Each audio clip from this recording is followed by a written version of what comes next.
The breakfast this morning is in honor of a special Seis Shalom to the Miller Mishpacha. The Metz Hashem are moving to California. B'Shat Tov Mitzlachas tomorrow. B'Shat Tov Mitzlachas. The breakfast is sponsored by Nechemi Izvi, Said Haken, Ari Lerner, and we wish the Millers, we wish Shmuel and his entire Mishpacha incredible Hatzlacha, and incredible Sipuk B'Chol Ma'aseh Yideicha.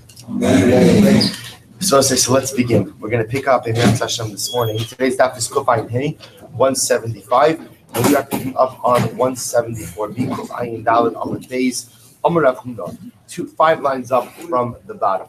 So the Gemara says the following: Amar Rav Huna, Shchiv Mira, Shekdish Kol Nechasa. What's a very interesting case? A Shchiv Mira who went ahead and consecrated all of his property. And what happens? Va'amar mana leploni biyadi. So we'll say some interesting situation over here. On one hand, I suggest the progression here is very important. He's makdish. He goes ahead and he consecrates all of his property. He says everything is hektish. And then afterwards he says, oh, and by the way, mana leploni biyadi. That there's a mana, one mana of 1 mana, which is money, right? 1 mana belongs to ploni. So we'll say, so his statements are a little bit contradictory because on one hand he was just makdish everything, but now he's saying that 1 mana of my property belongs to ploni. So we'll say, what's the halacha? Ne'eman, we believe him. In other words, we believe him to say that although he was makdish, his property, there's really 1 mana of his property which belongs to ploni. Why? Chazaka in adam ose kinunya al hektish. Thank you. There's a chazaka that a person doesn't play games with hektish. So even though he was makdish his property, when he says that mana leploni miyadi, we believe that statement. Maskiv Rav Nachman. So Rav Nachman says, 1 second, adam ose kinunya al banov. But yet, would we say that a person would go ahead and play games with his children's Yerusha? But listen to the following case. The Rav and Shmuel Rav and Shmuel both say, Shchiv Mira she'amar mana leploni miyadi. We'll say, if Shchiv Mira goes ahead and says, mana leploni miyadi, I owe a mana to ploni. Amar tnu nosnin.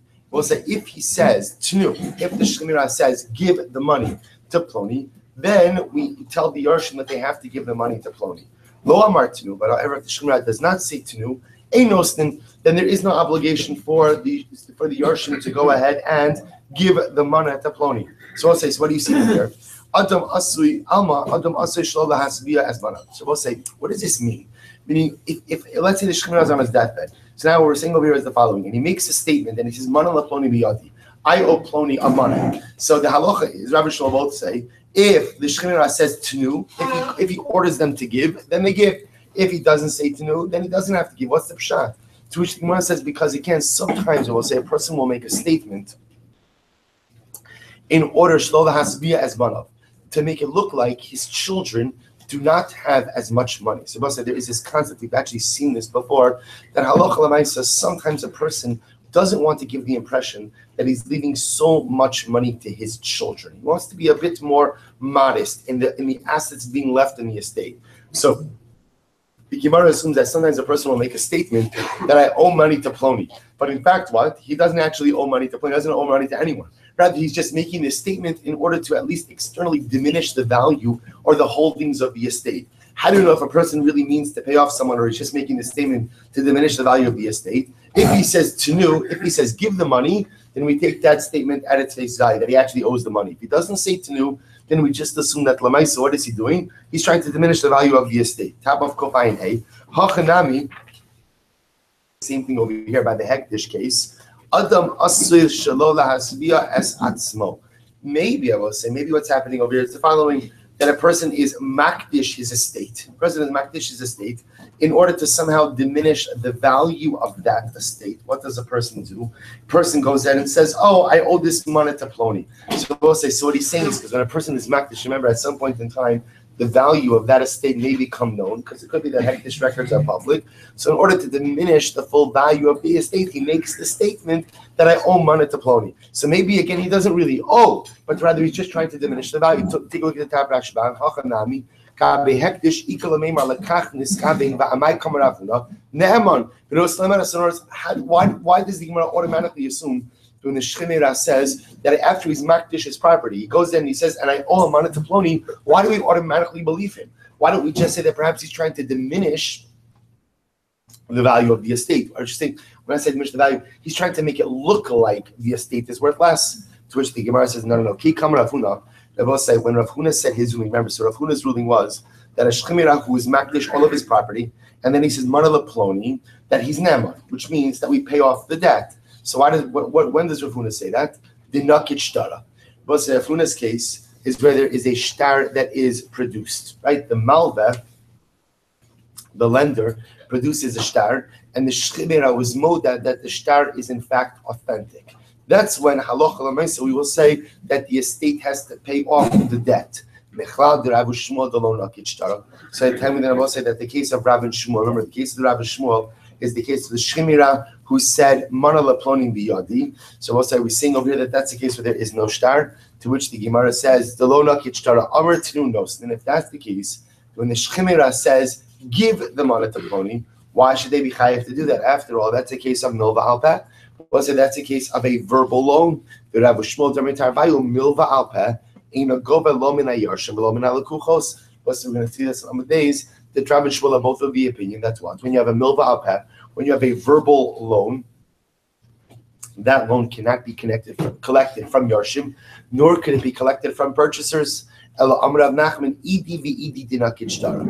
says Rav Nachman, I will say both cases, the case of Hektish as well as the case of Shchimira who says that he owes money to Ploni, both are cases I will say where there's a shtar.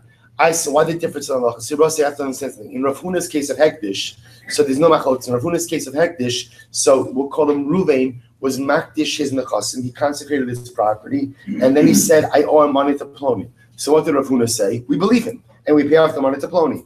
In the second case, Rabbi said, where the Shechina is on his deathbed, and he says, what? I owe him money to Ploni. So Rav and Shmuel make a chilik. What's the chilik? If he just said, I owe him money to Ploni, we don't pay it.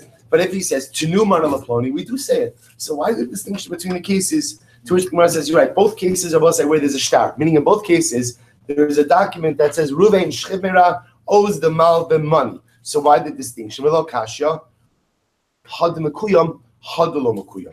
Well, so look at the Rashba for just a moment. Ela Amar Rav Nachman, it's in these shorter lines, about 4 lines in. Ela Amar Rav Nachman, bein zeh shamar Shchimira mana leploni biyadi. V'hu bali parim in a hektish. Ubein zehabali paramiban of kulushtar nikiti. The maski by shchimira manavel kash. So we'll say both of these cases are cases where the malvet, the lender, produces a shtar. So why the difference in the cases? We'll say ha the hektish b'mekuyim the ikahenpik. We'll say in the case of hektish is where there's a shtar. Not only is there a shtar, but what? The shtar is certified. Oh, so if you produce a certified shtar, then what? Then halacha l'maisi even the shchimira was makdish his nechasim. Nevertheless, the estate is going to pay off the debt. However, we'll say the second case is where there's the shtar, but it's not certified. So if it's not certified, we'll say, then what? Then the obligation is upon the malbet to prove that he is still owed the debt. So if the shchimira himself said tenu, that's indicative that what? That it has not been paid back. So because the debt hasn't been paid, therefore again, the estate would pay it back. If it didn't say tenu, then again we have to investigate whether the debt has ever been paid back or not. So the Gemara says, Amar tenu, kaimei l'shtari. So we'll say if the shchimira says tenu, then essentially the shchimira himself is certifying the shtar. Lo amar tenu, but if he doesn't say tenu, then what? Lo kaimei l'shtari. Then I will say the document is not certified, and therefore before we pay any money to the malva, we have to go ahead and investigate whether or not indeed a valid claim, and whether or not it has actually been paid back. So we'll say, so again, we understand over here, and if you look at the Rashbam, Lo Amar Tenu, Chayshina Dilma Mishum Shelo Lahasbiya Esbanav Amar Havi, V'lo Gavi Adam Mekayim Lishtare. So we'll say, if he didn't say Tenu, then perhaps he's just making this statement to diminish, or at least to publicly diminish the value of the estate, but he doesn't actually mean to go ahead and pay money to the particular person in question. Fine. So we'll say, the Gemara goes back to Amar Rabbi. Rabbi says, Shchimira shamar mana leploni. Shchimira shamar mana leploni biyadi. V'amru yisomim paran. Let's listen to this. Let's say the Shchimira says mana leploni biyadi, which is another way of saying I owe a mana to Ploni. Okay, then what happens? He dies, and the yisomim say paranu. We paid back the malva already. So what's talacha? Ne'emanin. So the yisomim will be believed. To new mana leploni. But if the Shchimira says, give a mana to Ploni, the Amru Yisomim Paranu, and the Yisomim said we paid back already, Ein ne'emanin, they are not believed. So says, 1 second. The exact opposite would seem to be true. Amar tnu mana. So we'll say if the Shechimira says give a mana to Ploni, Kavan de Paska Avu and Lamilsa, equal and the Paris. See, both say I would say just the opposite. If a man's on his deathbed, Reuven the Shechimira, and Reuven says to his children, tnu mana la Ploni, give a mana. So we'll say this. The Gemara says the reality is what will be the reaction of the children in that moment? What would they do? They would pay it. They pay it. If they realize that this is their father's deathbed request, so one can make the coaching argument that they would actually pay it now in an effort to satisfy their father's desires now. However, mana leploni biyadi, if the father just makes a statement, there's a mana belonging to Ploni in my possession. Kevan de la pasuk abuelam will say, since the father did not make a declarative statement of tinu mana leploni, ikala memar de lo pare, I would have said that what? That the children didn't pay. In other words, the Gemara makes the assumption that when the father, the Shechimira, makes a statement and he makes a command and he says, gives a directive, says tnu, the assumption is that the children are going to comply with that paternal directive and pay off the father's debt. Mashenki, if the father just makes a statement of manala poni miyati, but doesn't give his children instructions about that, so the Pashtas, we assume the children aren't actively doing anything about that. Ella, that says the Gemara here, so you have to understand the case. Shechimira. Shamar mana leploni biyadi. You also watch this. So we'll say here is the ruling. If a Shechimira says mana leploni biyadi, right? There is a money belonging to Ploni in my possession. Va'amru yisomim chazar. Va'amar lanu abba parati ne'emanim. So we'll say watch this. So Shechimira says, mana leploni biyadi. Shechimira dies. Then what happens? The Yisomim say, our father told us that he paid it back. He said, yes, there was a mana leploni biyadi, and he paid it back. Ne'emanim. We'll say the Yisomim are believed to when they make this statement. My taima at kuri mitkar, because I will say the statement of mana leploni biyadi is just a statement, meaning it's not an instruction. It's a statement. So the way the Yisomim are believed to shape the narrative. So they're believed to say that when our father said mana leploni biyadi, he also told us that what? After he told us that he had a mana belonging to Ploni in his possession, he also said what?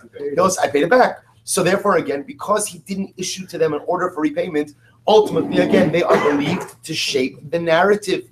This is the Gemara says. I'm sorry, I just skipped. We'll say if the father said, give him mana to Ploni, so we'll say, but in the second case, where the Shemira said, give a mana to Ploni, so we'll say he's giving a directive, pay back my debt. And then what happens? Shemira dies. The Yisomim say, our father came back and told us that he went in and he paid back the debt. We'll say they are not believed in that case. Why? Then Isa deparing, because if indeed the father had paid the debt, then what? Lo hava amar tnu. He would have never said the word tnu. So we'll say, and this, by the way, it is Shulchan Aruch Paskin's halacha l'maisa in this case. So therefore, again, we'll say in a case where the father makes a declarative statement and says mana leploni biyadi, and then dies, the Yisumim are believed to say that the father paid back the debt. Because I will say, the statement of mana leploni biyadi is not an instruction to the children. It's a statement. So the Yisumim are believed then to shape the narrative and say, after our father said that he borrowed money from Ploni, he also told us that he paid it back. Masha'in came, when he gives them a directive and he says, tnu mana leploni, the Rabbi says he's giving them instructions. If they come back and say, oh, our father said that he paid back the debt, they're not believed, because that doesn't stem with the instructions that he's giving them. So the Gemara goes right there. Boy Rava. Rava will say, ask the following kasha. Shchimira shahodu mahu. So I'll say, listen to this case. Take a look at the Rashba for just a moment. Shchimira shahoda. It's about the 10 lines down from the bottom of the Rashba. Shchimira shahoda. Bal chovo toin lo manali biyadicha va'amar lo hein. Dichi agav narina b'sanhedrin beparak zev borer. B'tar shema atem edai v'ilo matzi amar le b'shatani b'chaz. So here's the case. So Reuven is a Shchimira, and another Shimon comes over to him, and Shimon says, I lent you money, right? And Reuven says, yes, I owed it to the fact that you lent me money. Okay, so that's the case of Shchimira Shahoda. So we'll say, so Mahu. what does the shchimira, what has to be done now in order to make this an enforceable claim on the part of the malva? So tzarach lomar atem edai. So we'll say so under normal circumstances, if somebody comes over to me and says, Silber, you owe me $1,000, and I say yes. So we'll say my admission to that does not make it an enforceable claim. In order to make it an enforceable claim, what has to happen? I have to say, listen, you two guys over here, you be the eidim that I owe Reuben $1,000. So the shaila is, so the malva comes over to Shchimira, says, Shchimira, you owe me $1,000. Shchimira says, yes, I do. I admit it, I do. So we'll say, so the shaila is, what now has to happen in order to make this an enforceable claim? Does the Shchimira have to say atem edai? Does he have to say to two people who are saying that you are my? Does he have to designate witnesses? Or perhaps because it's a Shchimira, the rules are a bit different, and he need not actively designate them as witnesses. Furthermore, both sides have to say to the individuals there, you guys commit this to writing. In other words, write this down for me, commit this to a shtar, or not. So you both say, and here's the fundamental shayla. Adam mishata b'shas misa, or ein Adam mishata b'shas misa. They both say, here's the fundamental question. When they're dying, or do people not joke around when they're dying? Or both say, if somebody's a shchimira, which means he's on death's door, so do we assume that his words are exceptionally measured, and therefore, again, whatever he says, we take seriously. So therefore, again, when the malva confronts the shchimira, the malva says, Shchimira, you owe me $1,000. And the shchimira says, yes. The shchimira, when his words are measured and are concrete. Therefore, again, there's no need for him to employ the additional mechanisms to solidify his words. He doesn't have to say, you guys are my witnesses. He doesn't have to say committed to writing, because we take his words very seriously. That's the fundamental shayla. But first wide line on the bottom, Basra debaya hadir pashta. So we'll say after we asked the question, we answered it. Ein adam mishata b'shas misa. And we'll say this is a halacha. We assume that people do not joke around when they are dying. And when a person goes ahead and says something, we take those words. In other words, what the Gemara is saying is the following: when a person realizes that they're dying, so that l'maisa, again, their words are measured and their words are serious. Therefore, again, when the shchimira is molded to the halva, when he admits that he owes the money, that creates a binding reality upon the shchimira. And therefore, the divrei shchimira kiksuim v'chimshur. So this is actually quite interesting. But remember, we've seen this principle many times before. That the words of a shchimira are kiksuim v'chimshur damu. That the words of a shchimira are binding even without what? Even without normative kinyanim. We've seen this concept many times before. Now, for the first time, we understand why. So we've always assumed that why do we hold divrei shchimira kiksum nechimsur dam? The words of shchimira are like they're committed to writing, meaning the words of shchimira are as binding as if them have been made.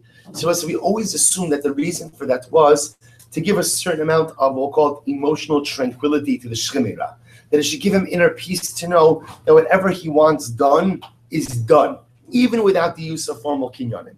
Now the Gemara saying there's an additional piece, because the shchimira has a certain degree of credibility that other people do not. Why? Because sometimes people say stuff that they don't mean. Sometimes people say stuff that may not be true. We assume that a shchimira, because he's on death's door, his words are concrete, his words are believable. So because of that, I will say anything he says is kiksuvin v'chimsurin damu. So we'll say and therefore again, halacha l'maisa, when the malva confronts the shchimira and he's modi, he owes the debt, we both say he doesn't need to go out and call upon people to witness it, nor does he have to order it to be written down, but rather again, his admission has the same power as edim. His admission ultimately again has the same power as if the document, as if the chov was recorded in a document. Why? Because divrei shchimira keksuvim v'chimsurim. We'll say just you should know. This yisod of ein adam mishata b'shas misa. And I will say this. What is it? How do you define b'shas misa? So again, Chazal tell us shuv yom echad lifnei mosecha, that a person should do tshuva one day before you die. So of course there's an inherent problem, which is what? You don't know when you're going to die. So therefore, I will say what? Every single day is Yom Echad Lifnei Misach. In other words, we'll say, and I don't mean this in a morbid way, but I will say, all of us are dying, right? Meaning every day brings us one step closer to Misa. If it's true that each and every one of us are dying, but in a happy way, and that sounds strange, right? In other words, that ultimately, again, meaning we recognize, meaning we embrace mortality. Mortality is not something that depresses us. In fact, just the opposite. Mortality is something that encourages us to be able to take advantage of our moments. But at the end of the day, if we accept the premise of Chazal, that Shuv Yom Echad Lefnei Mosechad, that go ahead and do tshuva one day before you die, and every day is one day before I die, because I don't know what today holds. I don't know what today holds. So we'll say, then this Yisur becomes true. Ein Adam Mishata B'Shas Misa. We'll say, B'Shas Misa, every single day is B'Shas Misa. And therefore, again, there's no time for shtus. There's no time for silliness. There's no time for sarcasm. There's no time for cynicism. There's no time for bittlesman. There's no time for excuses. There's no time for kicking the can down the road, for you know not how long the road extends. Ein Adam Mishata B'Shas Misa Rabosai becomes a mantra not just for how to die, but how to live. I recognize that, again, I don't know the amount of time I have in this world, and by definition, there's no time for any kind of shtus. There's no time for any kind of zilzul.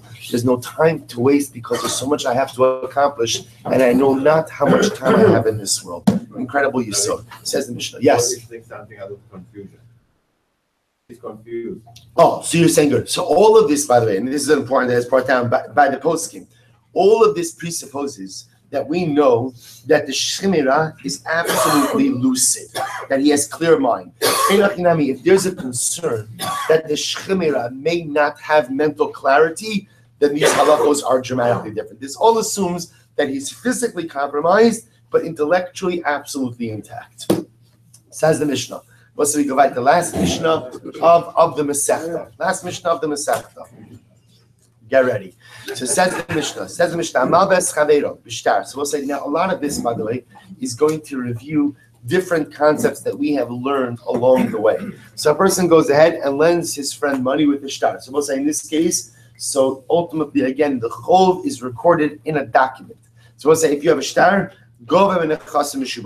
then you could go ahead and collect from encumbered properties, which we'll say again, we know means that I lend Reuben $1,000.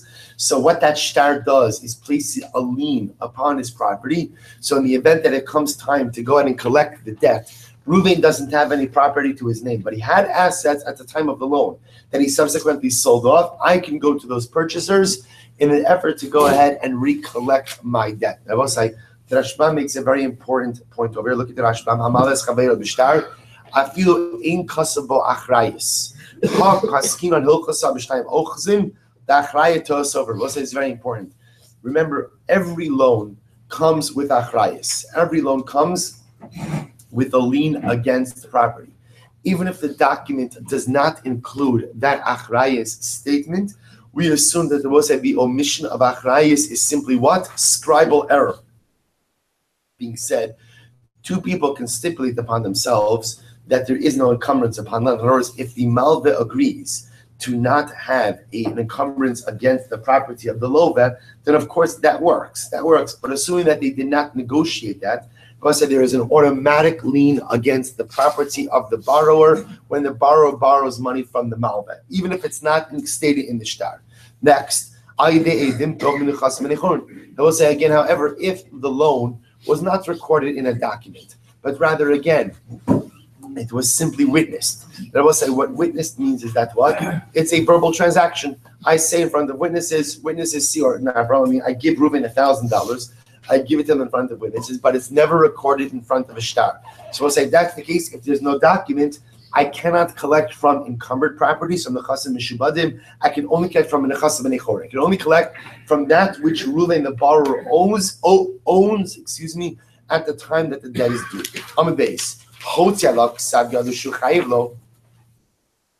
so listen to this. Let's say again, I lend Reuben $1,000, and I produce a shtar that's written in Reuben's own handwriting, where he writes, "I borrowed $1,000 from Silber, and I owe Silber $1,000." So we'll say, "What's the halacha?" They will say, even that's not called the shtar. I was supposed to say it's called the shtar, and it allows me to collect the money from Reuben, but it does not create an encumbrance against Ruvain's property. Why, Rabbi? Because in order to create a lien, you need two things. You need a shtar and you need Eidim. Because Rabbi, that combination of a document and Eidim creates a call.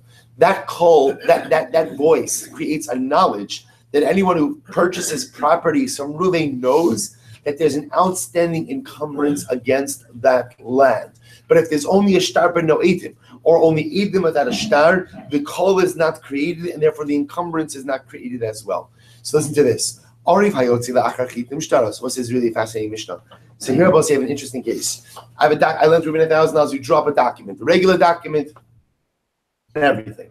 Right after the signatures of the witnesses, so the Arav of Kolam Shimon writes his guarantee on the shtar. Right? Shimon writes, in the event that Ruvain cannot repay the debt, I, Shimon, agree to repay the debt. So we'll say, what's the halacha? So now let's say Ruvain defaults. I come to collect, I'm the lender, I come to collect from Shimon the guarantor. What's the halacha? Govem and Echasav and Echorin collect from Shimon the guarantor's unencumbered property. The Rabbi say, why can I only collect from his unencumbered property, but not Echasav and Echorin? The Rabbi say, the idea over here is because Shimon's guarantorship is not considered to be something that is part of the shtar proper. Why not? Because it's included after the signatures of the witnesses. We'll say the only thing that's considered to be part of the bona fide shtar is what? That which is included before the signatures of the witnesses. This is an add-on to the document. Because it's an add-on to the document, therefore, again, it does not generate a call. Because it does not generate a call, the guarantor is only obligated vis-a-vis his nechasim and echorin, but not his nechasim mishubadim. So the Gemara said the following. So the Gemara take a look at Rashban. Government nechasim and echorin mina arif. It's right across in the Rashban. Mina arif ba'arvus shabapeh demil va'alpehi kevan delochasimi edim ala arvus v'adin la'arif below shtar achar matamos. So what's the idea over here is that even though the Arev is writing down his guarantorship on the document, because it's after the signatures, it's not considered to be part of the shtar proper. Because it's not considered to be part of the shtar proper, therefore, again, the Arev is only on the hook vis-a-vis his unencumbered properties, but not vis-a-vis any encumbered properties. Listen to this. My Silber, Rabbi Shmuel. So we'll say there was an episode that once came up for Rabbi Shmuel, and Rabbi Shmuel will discuss exactly what this case is. And Rabbi Shmuel paskin that you can only collect from the chasam and echor. So we'll say, B'pashas, what it sounds like is this same type of case. There was a case, I lent Ruvain money. Witnesses sign on the shtar. After the witnesses sign, Shimon writes down his guarantorship. Shimon writes down that ultimately, again, I agree to secure the debt. I go to collect from Ruvain. Ruvain defaults. I go to Shimon. And now what happens? Shimon is only on the hook for his nechasim and echor, not nechasim mishubadim. So Amar lo Bananas. Bananas said no. In that case, ina gav lo nechasim mishubadim, lo nechasim and echor. But we'll say Bananas says in this kind of case, the Arev is on the hook for nothing, not nechasim mishubadim, not nechasim and echor. Amar lo Lama. So we'll say what Bananas seems to be saying, we'll say, is that the Arev will be chayav nothing. So Rabbi Shmuel says to him, I don't say why would the Arev be chayav nothing? Let's listen to this case. Amar lo hari achonik es echad b'shok umatzach haveiro va'amar lo hanoch lo. Listen to this case. I walk into the shuk and what do I see? I see Ruvain choking Shimon. Now the case over here of choking doesn't have to mean choking. Choking, what it means, I see him physically coercing. In other words, so we'll say the case over here is, I walk in and I see that Ruvain is physically coercing Shimon. Now, whatever the backstory is, I don't know. But what I do know is the following. It has something to do with money. So I tell Ruvain, listen, leave Shimon alone. Hanach lo, bani etein lecha. You know, whatever Shimon owes you, I agree to pay you back. The boss say, what's talacha? Pater. I'm not on the hook for that money. Why? Shalo al amanosu helvo.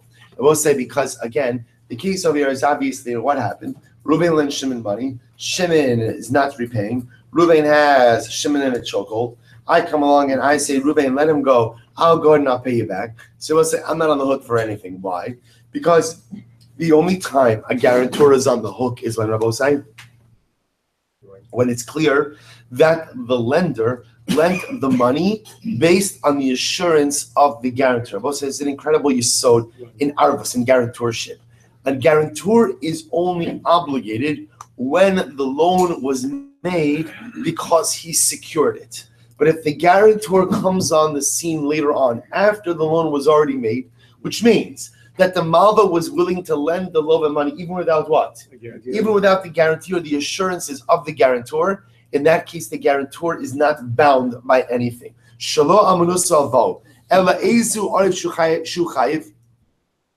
Banana says, so what is the type, when is a guarantorship binding? When is it actually binding?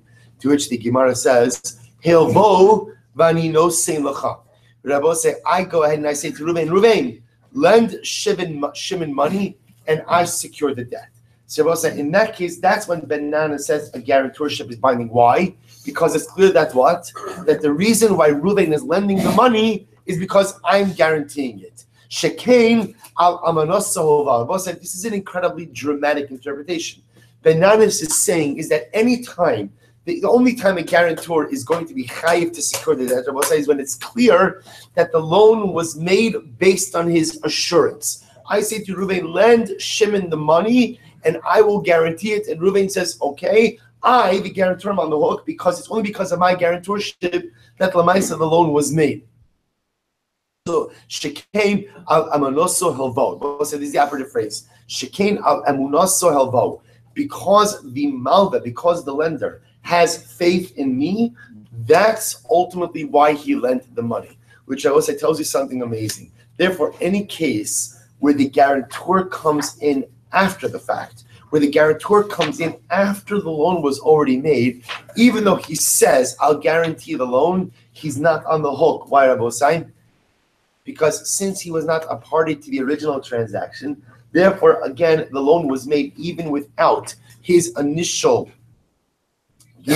guarantee, his initial promise, and therefore the Maisi is not bound to go ahead and pay back this debt. But Amar Rabbi Shmuel, supposed to Rabbi Shmuel ends off, Mishnah ends off in an interesting way. Harotze sheyachkim yasok b'dinei mamanis. I will say, if you really want to become a Talmud Chacham, you should spend your time learning the halachos monetary law. Why? She'im lecha miktzah b'torah yosmen. Because it was like, first of all, there is no area of halacha that has such a voluminous amount of law.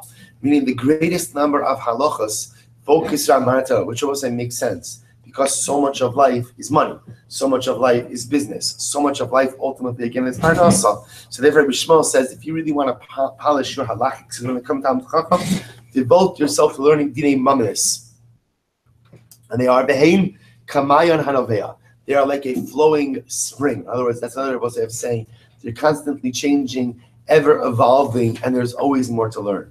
And I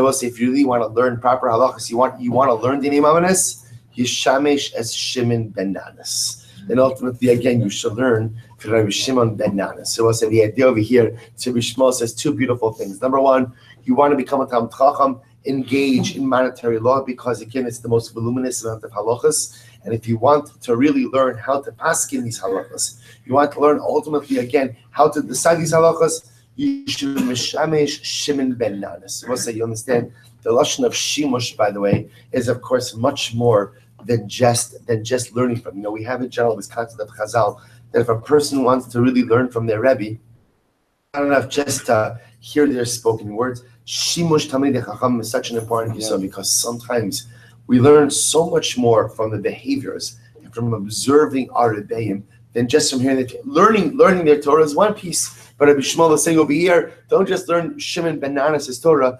Yeshamish Shimon ben Nanas, right? Go ahead, stay with him, be with him, serve him, take care of him, and you'll learn just from his behaviors, ultimately, again, how to be a fully formed Talmid Chacham. We'll discuss this in greater depth.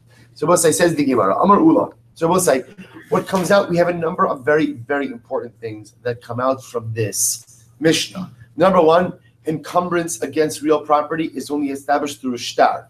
But shtar, in order to create a lien against real property, Rabbi said needs two things. Number one, a document. Number two, signatures of witnesses. Anytime a transaction is verbal, the only thing it creates is a lien against unencumbered property, but not against encumbered property. I will say furthermore, again, guarantorship. So if it comes out after the signatures of the witnesses on the shtar, the guarantor is only on the hook for nechasim and nechasim mishubanim. More importantly, the Gemara frames for us that the only time an arev truly becomes chayiv to secure and to guarantee a debt, I will say, is when it's clear that the loan was made based on his promise. But if the loan was made without the guarantor, and the guarantor only comes on the scene later on, then halacha l'maaseh he is not really, even though he says he's bound to secure the debt, he's not really halachically bound because the debt was made without him. Fine. Says the Gemara, Amar Ula, Dvar Torah, Echad milva b'shtar, ve'echad milva b'peh, ve'echad milva al peh, gova b'nechasim mishubatim. So we'll say, Ula comes along and says, in reality, midoraisa, verbally, without a shtar, or you lent money with the shtar, in reality, again, government nechasim mishubatim. We'll say midoraisa, Ula suggesting that every loan creates a lien against real property. My time, what's the reason for that? Shibuda da'oraisa. Because we'll say Ula paskin that midoraisa, every loan creates a lien against real property. Whether it's recorded in the shtar, not recorded in the shtar, midoraisa, every loan creates. We'll say if you look at the Rashbam, excuse me, and we'll develop this more. The Rashbam is ready to get the Shibuda da'oraisa. Yotzi elecha ha'avut. Because once the Torah speaks out the idea that when you lend money, you cannot go ahead and enter into the home of the borrower to seize collateral. Rather, what do you have to do? You have to wait by the entranceway of the home and allow the borrower to bring the collateral to you. So the Gemara is going to darshan based on that. Then in reality, when you lend money to someone, all of their property, both real and movable property, is encumbered. So Ula Paskins Shibuda Doraisa. That bless you. That really, whether you lend with a document or verbally, it creates a lien against real property. So if that's the case, why did Chazal come along and say verbally, right, without a shtar, that it does not create a lien against real property? You can only collect from unencumbered property. Because we'll say we were concerned that what? We're concerned about the fact that if the borrower sold property after the date of the loan and it's not recorded in a shtar, then what? Those purchasers have no way of knowing about the loan. So in order to protect the purchasers, Chazal came along and said that if the loan is not recorded in a document, then what? Then the lender, the Malva, cannot collect from the Chasim Mishubad to protect the purchasers. If that's the case, Milba b'shtar nami. So I don't say that that's the case that you want to protect the purchasers. Why don't you say the same thing even if the loan was recorded in a document? Or say that even though it was recorded in a document, if the borrower subsequently sold off property, we should not allow the lender to go ahead and seize that property in satisfaction of the debt in order to protect the purchasers. To which the Gemara says, Hasam inu da'afsidu anaf shayu. What was that? If it's recorded in a shtar and there are eidim, then what? Then that shtar has a kol. That shtar has a voice. If that's the case, suppose that it has a kol, then what? And the purchasers choose not to pay attention to that, they cause themselves their own loss. In other words, we'll say once it's occurred in the shtar, then it's public knowledge. If it's public knowledge, then you should have been a little bit more vigilant. If you weren't vigilant, you have no one to blame but yourself. But Rabbi, so we'll say that's shitas ula.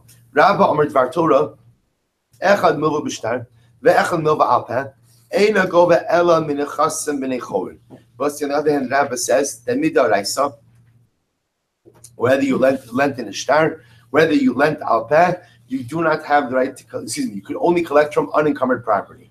My time, what's the reason? Shibuda lav doraisa, because what say Rabbi holds that midoraisa there is no lien against real property. Therefore, midoraisa, whether you lent verbally or whether you lent in a shtar, you only get to collect unencumbered property. If that's the case, if that's the case, then why did Chazal say that if you lend with the shtar, you have the ability to collect even from encumbered properties? Because it will say, what Chazal were concerned about was the following. Remember, I spoke on this many times, that Jewish lending in general is not a for-profit venture. If I know that if I lend money, I could collect from it from unencumbered property, which means both say that if I go ahead and at the time that I lend property, it's the time that I lend money to the borrower has assets, and he subsequently sells off those assets, I have no recourse to reclaim those sold assets, then what? I'm not going to lend. I'm not going to lend. Therefore, in order to safeguard the Jewish loan market, Chazal said, listen, if you commit the loan to writing, then Einach Inami, you have recourse, and you could seize sold properties in satisfaction of your debt. Ihachi milva al pen nami. If that's the case, then even if I lend verbally, meaning if this is about securing the debt so as to encourage people to loan money, even if the loan is verbal, I should still be able to collect sold properties. Hasam less lekala. Then I will say, there we have to be concerned. We try to leverage this a little bit. Then I have to be concerned that the purchasers did not know about the debt, and therefore it's unfair to go ahead and hold them accountable to yield the properties that they bought. So we'll say, so what we have over here is a fundamental machlokes in Ula and Rabba. Ula says that mid'oraisa, every debt is collectible from nechasim mishubatim. Why? Because Dvar Torah, shibuda daraisa, right? Or I should say shibuda daraisa. Again, mid'oraisa, every debt, both the ones recorded in a document and the ones that are verbal, generate an encumbrance against all types of properties, all types of real property. Rabbi, on the other hand, says no, shibuda lav daraisa. Mid'oraisa is supposed to say you have no encumbrances at all. Chazal instituted encumbrances in order to go ahead and facilitate people making loans to one another. So the Gemara says, did Rabbi really say shibuda lav daraisa? That ultimately, again, an encumbrance is not daraisa after all. Rabbi said that's what they will say. Gavu karka yeshlo gavu mos in the. We actually learned this. Look at the Rashbam. The Rashbam says, "Umi amar Rabba shibuda lav daraisa." Did Rabbi really hold that midaraisa there is no encumbrance against real property? After all, the ha'amrina perek yeshnochlin shalchu mitam. They sent them to Eretz Yisrael. I'm reading Rashbam now. B'charnot al pishnayim b'malva. V'amar Rabba. So let's listen to this. Case where the father died, right? The father died, left behind, we'll call it 3 sons. One of those sons is a Bechar. Bechar gets Pishtam, a double portion. But let's say again, someone owed the father money. So we'll call him Ruvain, owed the father $1,000. So what happens? We'll say the Shaila is, does the Bechar get Pishnayim in that halva, in that debt that is owed to the estate? V'amar Rabbi said, I'm reading the Rashbam, Gavu karka b'chovas aviyem yeshlo to command the mishabe b'chaya abuhan dami the karina b'chol hashemat. Supposed to listen to this. So Rabbi holds, if the debt is secured by land, then the bechar gets pishnayim. The bechar gets pishnayim. Why I will say? Because if the debt was secured by land, then it's as if the father owned that property during his lifetime. Let's remember again, pishnayim. Remember from our pishnayim days, that the halacha is a bechar gets pishnayim in what's called muchzak and not ro'oi, which means what? A bechar gets pishnayim on anything that is owned by the estate, not in that which the estate is entitled to. So Rabbi says something very interesting. If the father went ahead and made a loan, and that loan was secured by real property, then what? It's as if that real property was owned by the estate while the father was alive. If that's the case, when the father dies, the bechar gets pishnayim in that debt. Rabbi says, so what do you see from there? You see from there would appear that shibuda doraisa. In other words, we're saying over here that the lien against real property is a real biblical reality. That contradicts what Rabbi just said before. Rabbi just said before, shibuda's lav doraisa. So which one is it? Maybe you'll say you have to reverse the shitos. Maybe it's Ula who holds that shibuda lav doraisa, and Rabbi holds shibuda doraisa. No, that can't be. V'hamra Ula Dvar Torah balchov dine beziburis. Yet Ula Rabbi says the one who said that midoraisa a balchov gets to collect from ziburis. Now we'll say now this is a different shita. But you see, Ula holds that shibuda doraisa. But Ula holds shibuda doraisa is only on what Rabbi say, only on ziburis, only on the most inferior quality of land. But nevertheless, we don't care about ziburis right now. What we do care about is that Ula is on record as saying that midoraisa there is a shibud against karka. To which the Gemara is supposed to say, so it's clear that Ula is one who holds shibuda doraisa, and Rabba is one who holds that shibuda lav doraisa. To which the Gemara says, Ela Rabba taima debrei ma'arava ka'amar v'lei lo svile. And there was what you have to say is in this brayso about the pishnayim. In the brayso about the pishnayim, but say so ultimately again, Rabba is espousing the position of the bnei ma'arava, which means the people of Eretz Yisrael, the Rabbanim of Eretz Yisrael. The Rabbanan will say Eretz Yisrael hold like Ula that Shibuda Daraisa, and therefore in the case of the Bechor, if the loan was secured by real property, the Bechor would get Pishnai with that. However, Velei lo Svirale. But Lamaisa again, what it was say, but Lamaisa, Ula himself does not hold of this. Rather, Ula himself holds that Shibuda lav Daraisa. Rav Shol Damitava. So actually, we're going to stop over here for today because the Meretz Hashem tomorrow is a bit of a short. We'll stop over here today, but I will say understand that this machlokas in Rabba and Ula is a fundamental yisodistic machlokas. As to at the end of the day, do we say that the default is that there is always an encumbrance against real property or not? Ula saying there is Dvar Torah, or say Shibuda Doraisa. Rabba saying Shibuda Lav Doraisa. And Meretz Hashem, the resolution of that machlokas and halacha l'maisa, we will in Meretz Hashem see tomorrow.